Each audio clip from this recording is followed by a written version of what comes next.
大家好，我们是牛爸兔妈。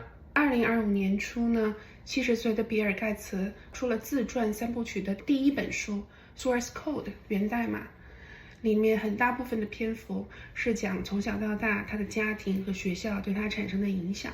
我觉得对我们新手家长来说非常有启发，所以我们一起来听听看吧。好，说实话，我读完这本书，觉得让我大开眼界。这是我花15块钱买本书就能知道的事儿吗？我看这本书得看一会儿就缓一会儿。为什么要缓一会儿？因为我会想，怎么会有人过这么好的生活？我觉得他太幸福、太幸运了，我梦也梦不到。他爸妈、他姥姥、他遇到的老师、他在学校的经历，在我眼里和童话故事一样。他让我这个从小在应试环境里面长大的东亚小孩真的目瞪口呆。他是1955年出生的人，比咱们爸妈还要大10岁以上。他的家庭和学校给他的爱和教育，我爸妈没有体验过，我自己也没有，我甚至不知道我有没有能力给自己的小孩提供这样的环境和教育。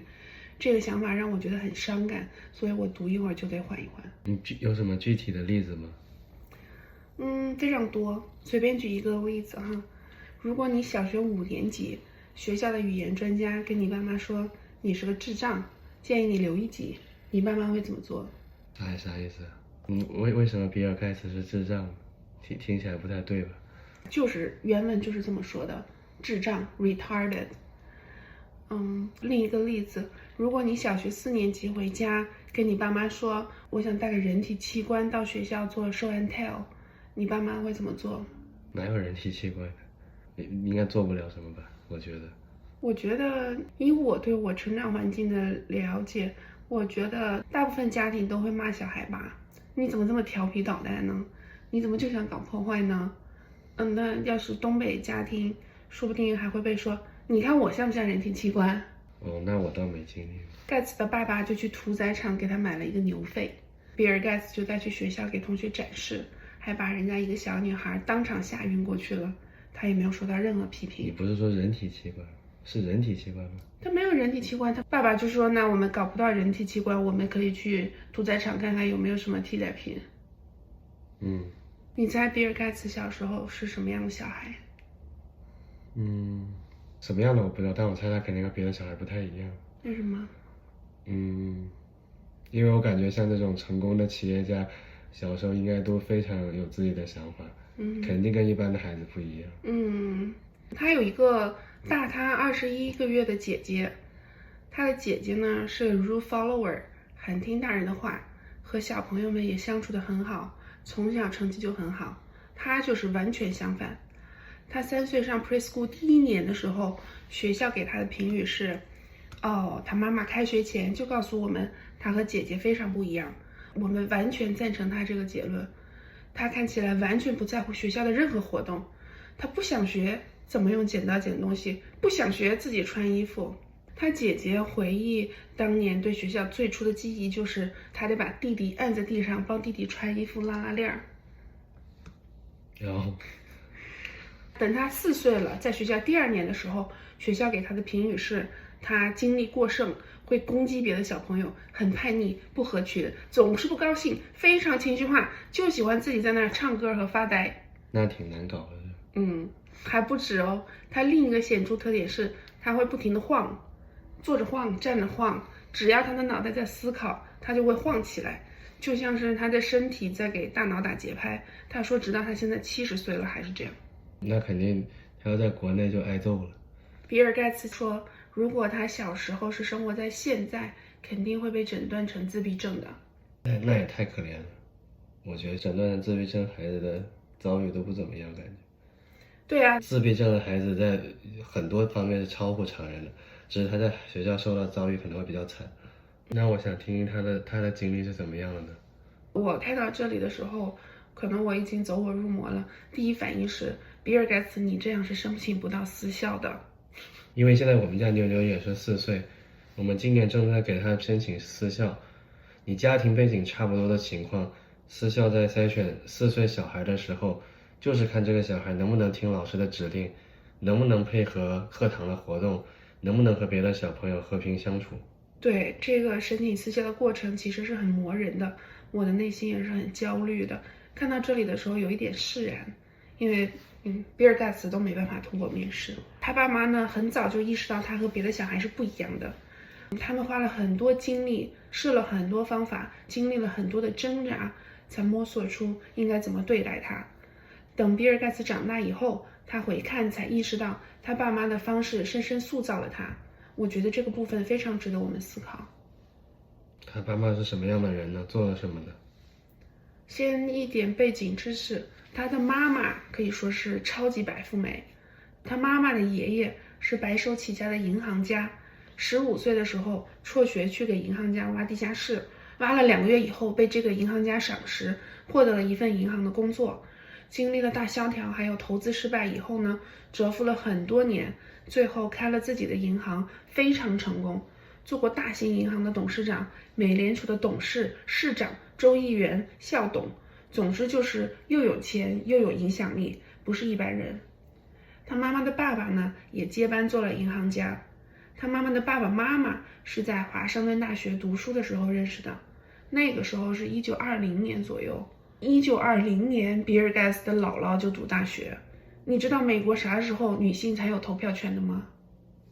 不知道。1920年。你知道女的是啥时候允许参加马拉松的吗？不知道。1972年。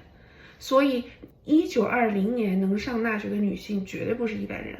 那他家肯定不是普通的中产阶级，肯定是上流社会。对，上流社会。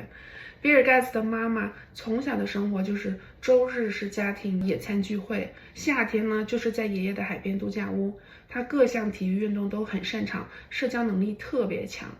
他妈妈1946年读的华盛顿大学，在学校里面既是学生会的秘书，还是姐妹会的主席，连滑雪比赛都是第1名。那他爸呢？他爸爸的家庭就非常接地气了。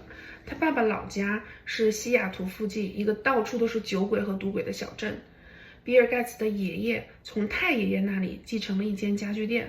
爷爷很小就辍学赚钱养家，他穷怕了，导致一辈子都活在恐惧里，总是担心没钱花。比尔盖茨的爷爷基本上是个文盲。比尔盖茨的爸爸说，爷爷总跟他说 learn to earn。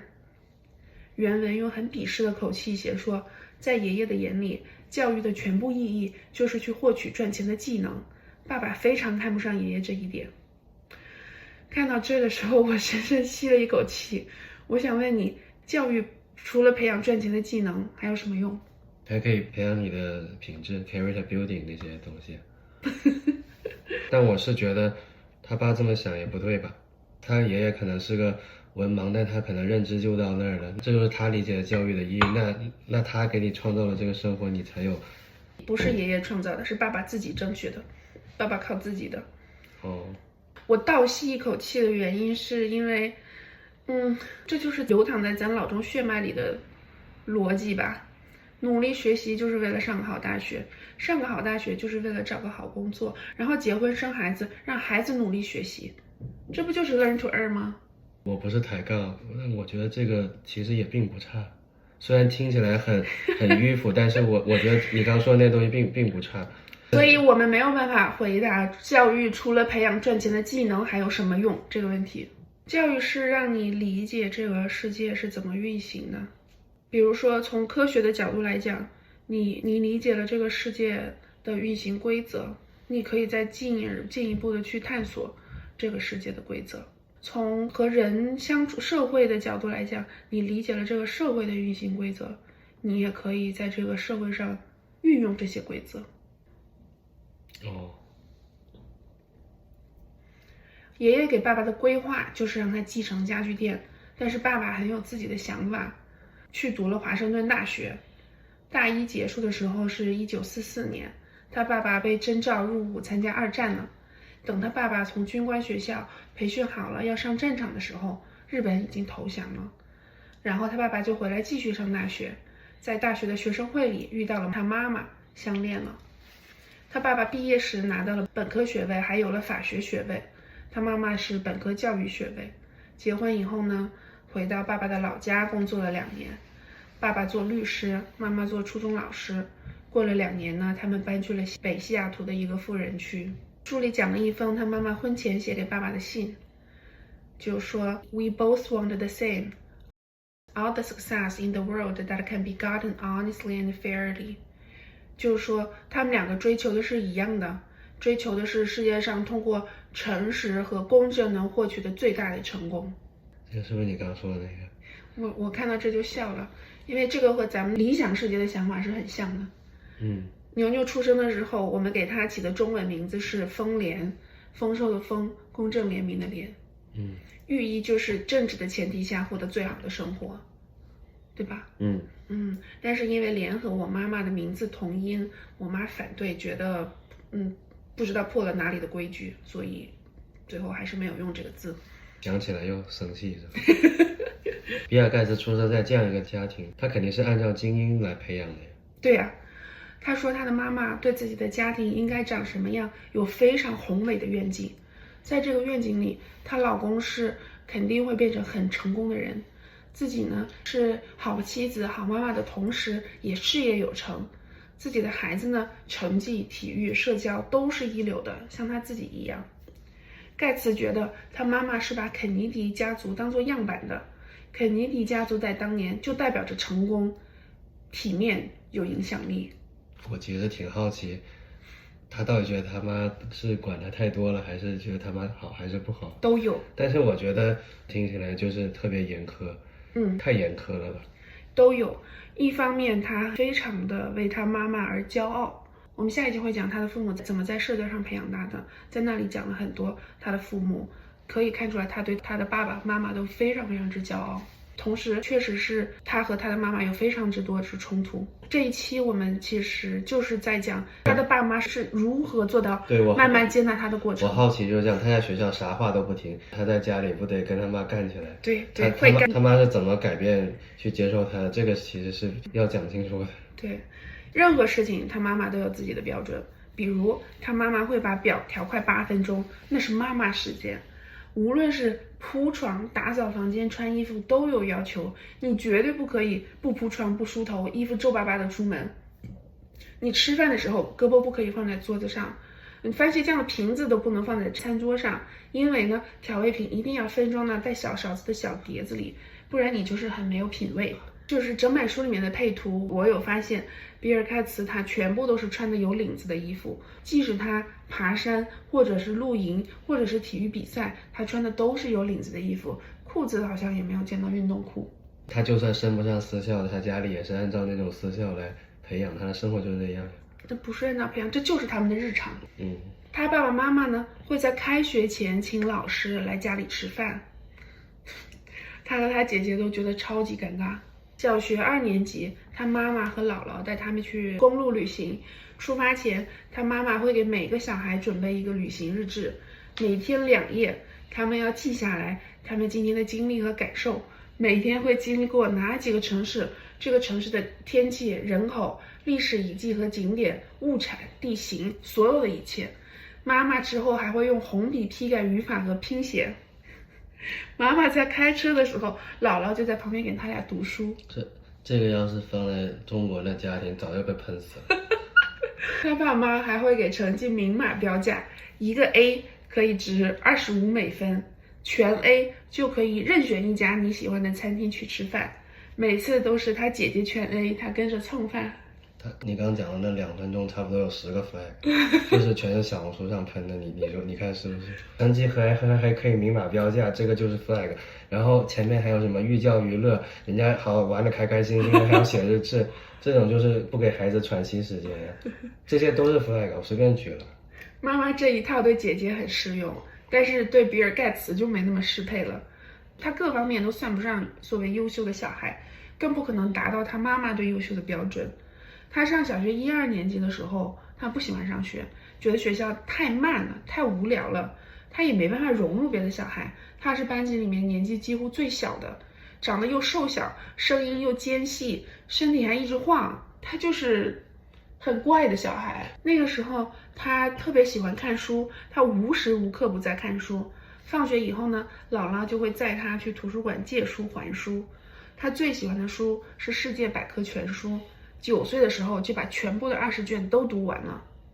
但是爱阅读的小孩在学校是不受欢迎的。他那个时候参加过一个图书馆办的暑假阅读项目，只有他一个小男孩，他没有朋友，大孩子还会欺负他。我就在那个是教育的落后，他是先进的，对吧？怎么能说是爱阅读的孩子就会受排挤的？在美国就是这样的啊，你学校里面就是受欢迎的是你那种会社交的、体育好的，爱读书的 nerd 就是怪胎，不受欢迎啊。电视里面都是这么演的，我不知道现在学校是不是这样。就是在学校受欢迎和所谓最后你出来社会世俗意义上的成功又有很大差距。对，最后成功的可能那的还挺多的。对呀，是呀。所以 doesn't matter。4年级他在学校是个非常精力过剩、好奇，总是在问老师问题的小孩。一个班里30个小孩，老师给不了他太多关注。他渐渐发现，他讲笑话能在班里获得关注，所以他就变成了班里的火爆。这个很厉害。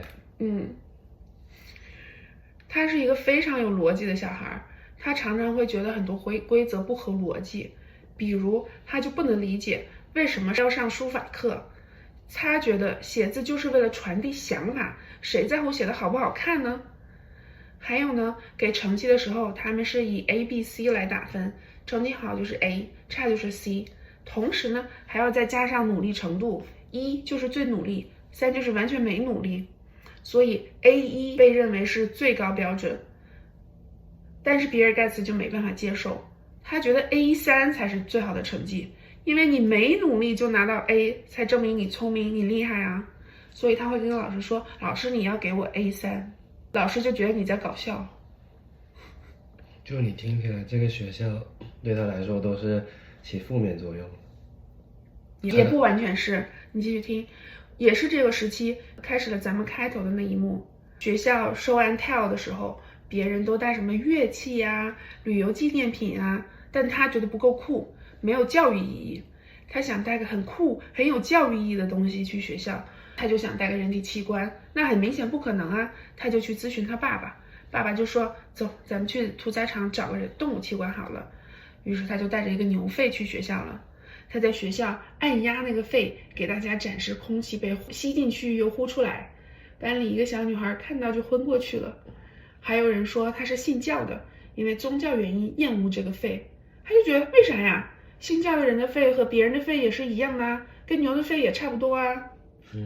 也是那个年纪，他意识到他数学比别人厉害，他做数学题很快，他特别喜欢数学，因为一定有准确答案，4乘以4就一定等于16。然后他觉得自己贼聪明，同时开始觉得大人也就那么回事儿，因为他问的问题，大人也常常没有办法给他满意答案呢。他觉得要是我自己就能想出答案的话，我为什么要听大人的呢？凭什么大人说什么就是什么呢？凭什么他们叫我吃饭我就得吃，叫我睡觉我就得睡？没道理啊。你说这个书是他写的还是说他自传，他自己写的？就是你就听到这里你会觉得他是对的，世界都是错的。是啊，他就从自己的角度出发的嘛。但是我听了我能感觉到确实他是对的。对啊，世界都确实是不对的。然后他爸爸后来说，他们发现他一夜之间就变成了一个特别爱顶嘴、爱辩论，觉得自己特别聪明，总是在怼天怼地的小大人。那个时候他才9岁。回到你刚才的问题，因为他妈妈在家里设立了很多规矩，所以他和他妈妈的冲突是非常激烈的。常常发生的就是他和他妈妈杠上了，妈妈就等他爸爸回家来让爸爸评理。爸爸有次跟他说，你必须得尊重我们。他就觉得莫名其妙，为啥？尊重到底是什么？为什么你们这么需要尊重？所以他对他爸爸说 No, I don't， 我不需要尊重你们。所以这个故事还挺有意思的。怎么讲？对，我没有答案，但我在想就是那你说这些规矩到底在教育里面是产生了一个什么样的效果，到底是好的还是坏的呢？如果在他这个故事里的话，对他来说设立这些规矩在他的教育里面就是副作用。对，然后会给他造成很多困扰，然后消耗他很多能量，其实没什么意思。对 exactly， 你继续听。然后他在学校也变了，他不问问题了，也不听课了，他只对数学和阅读感兴趣，别的课全都不听。有一天呢，他的老师带他去了图书馆，跟管理员说他需要一点挑战，有没有啥活儿他能帮上忙的。管理员呢，曾经是比尔盖茨1年级的老师，经验特别丰富，马上就明白了。他告诉比尔盖茨说，有一些书找不见了，估计是放错架子了，你能帮忙找到吗？比尔盖茨马上就来劲了，开始挨个巡逻书架，一本一本的找书。找到以后呢，他就问管理员这些书要放到哪儿。管理员呢就跟他解释图书馆放书的逻辑。他特别喜欢，他觉得图书馆是有逻辑的。于是呢，他第二天自己早早就又来了。他问管理员能不能做固定的图书馆助理，管理员答应了。他太喜欢这份工作了，他在那儿做了1年，他把它当成一个游戏，怎么样把一本书用最少的时间放到正确的地方。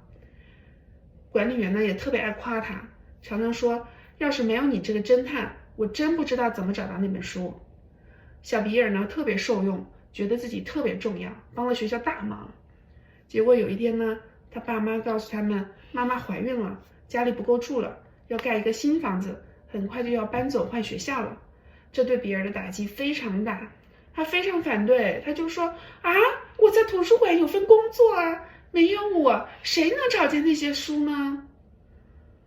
如果你是他爸妈，你会怎么做？我会很慎重的考虑，因为如果孩子不想换学校，然后他又能说出很坚实的理由的话，我还是会认真想想。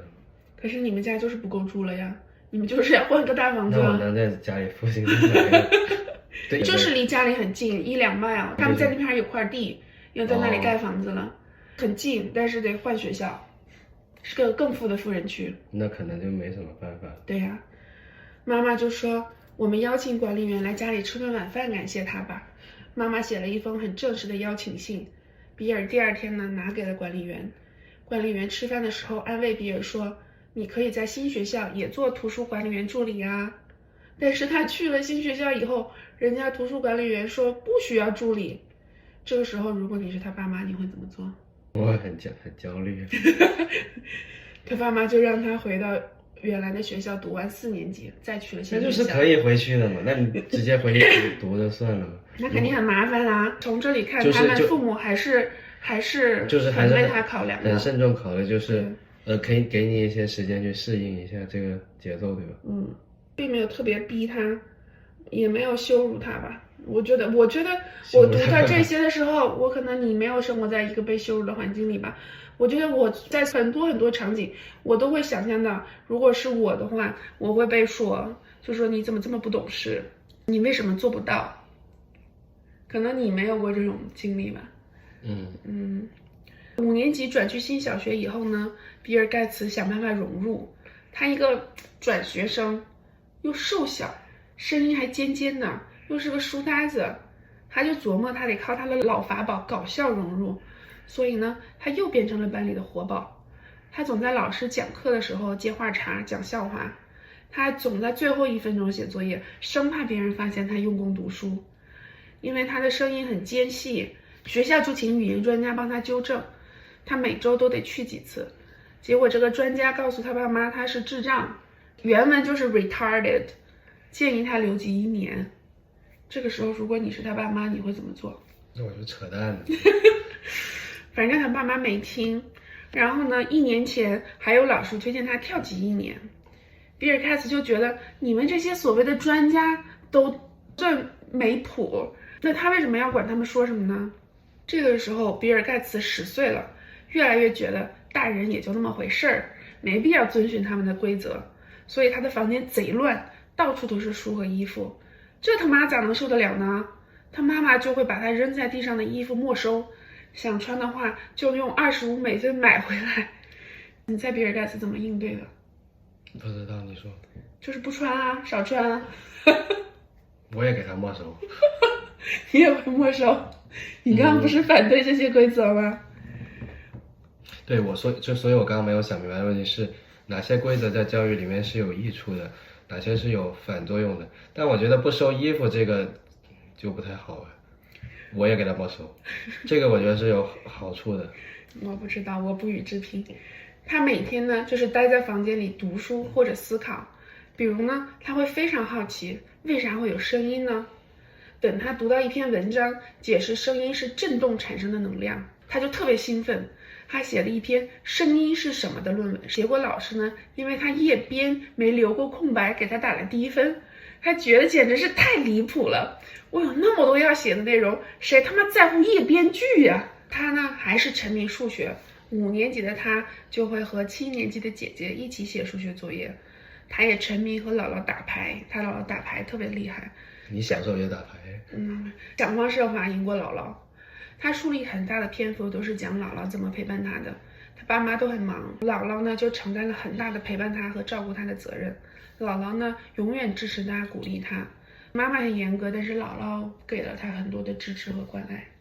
有次老师让他们选一个美国的州来写论文，他就选了特拉华。他开始疯狂搜集材料，除了在图书馆和姥姥家找各种书和杂志，他呢还写信给特拉华的州政府要旅游和历史的小册子，给特拉华的上市公司写信要他们的年报。他写了一篇177页的论文，5年级哦，涵盖的内容包括这个州400年的编年史，还写了一个游客指南，还写了一个虚构的故事，是一个特拉华州的渔民和一个矿工的人生经历，还写了一篇关于17世纪特拉华州的年轻女孩故事的书的读书报告，还写了特拉华州杜邦公司的管理结构、产品业务研发情况，还写了尼龙的研发过程，还写了聚合反应的化学原理，还写了一篇董事会成员的讣告，讲述他如何从一名基层推销员一路做到执行委员会成员。10岁哦，5年级。那他会写也挺厉害。对，他最喜欢的就是搜集和分析信息，他就是喜欢研究这个世界是怎么运作的，无论是物理世界还是人类世界，他就是太好奇了。很牛。他在学校呢成绩不好，在家里呢和爸妈干仗。他对付他爸妈的方式就是不回应，叫吃饭呢就不搭理，叫他把衣服捡起来呢他也不捡。很多年以后呢，他爸妈对采访的记者说，有次他妈妈想让他说话，他就怒吼道：“我在思考，你是不是永远不会思考？你应该学着思考。”他爸爸呢，通常就是会跟他谈话，也打过他的屁股，但是很少。他能感受到他爸爸打他的时候，爸爸也很痛苦。他爸爸呢，还报名过一个课 PET， 这是一个1960年代初发明的，是 Good Insight 这种育儿方式的前身，是很有名的。鼓励倾听而不是惩罚孩子，认为孩子和家长是平等的。但是课上学的东西对付他也没奏效。事情的高潮呢，是有一次晚饭，他和他妈妈又吵起来了。他不记得他说了什么难听的话，他爸爸直接在桌对面给他泼了一杯水到脸上。他回敬说：“谢谢你给我洗澡了。”就回自己房间了。10岁哦，如果牛牛和图图10岁这样的话，你会怎么做？我觉得这个是个好问题，我不知道答案。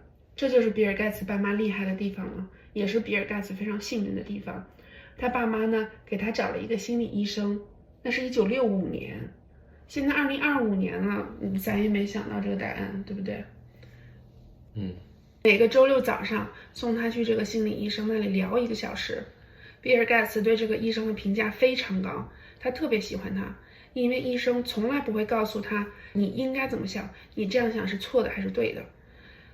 医生给他的感觉是真的对他的想法感兴趣，而且医生本人也很有趣，曾经是2战的战斗机飞行员。医生呢，给比尔盖茨布置了很多心理学方面书籍的阅读，读荣格啊，读弗洛伊德啊。那挺厉害的，10岁就能读这些书了。对啊，他俩还会一起讨论这些知识。心理医生呢，让比尔盖茨意识到，第一，他和父母的这个战斗，他注定会赢的，因为他会长大，他会越来越独立，能力越来越强。第二呢，他的父母是爱他的，无论是现在、过去还有未来，他的爸爸妈妈都不会停止爱他。第三呢，父母不是他的敌人，他们其实是他的盟友，他们可以帮他把精力花在真正重要的事情上。与其花时间和父母斗，不如专注在训练自己未来真正需要的能力。这个医生挺厉害的。对呀，医生还告诉比尔盖茨的爸妈，别和孩子斗了，别管他，给他一些自由。很多年以后，他爸爸回想当时医生这么说的时候呢，他和他妈妈都愣住了。他俩还以为医生可以给他们一些实用的方法来改变比尔盖茨。比尔盖茨书里写呢，他觉得放手这件事对他妈妈来说尤其难，因为他妈妈脑海中对孩子是有一个完美的设想的，尤其这个设想在外人的眼中得是完美的。在那个年代，而且他是上流社会，他只能是这样，他有非常多的刻板印象，他没办法打破的。他看这个医生看了2年半，他爸妈慢慢接受了他不会按照爸妈的期待来成长，也接纳了他自己的样子，给了他大把自由。比尔盖茨呢，也开始把注意力从和父母斗转移到了外面的世界。在了解外面的世界这件事上，他爸妈给了他巨大的帮助，这个是让我最大开眼界的地方。我们下一期呢会详细来讲。今天这一期呢就是这样，我们下一期再见啦。再见了。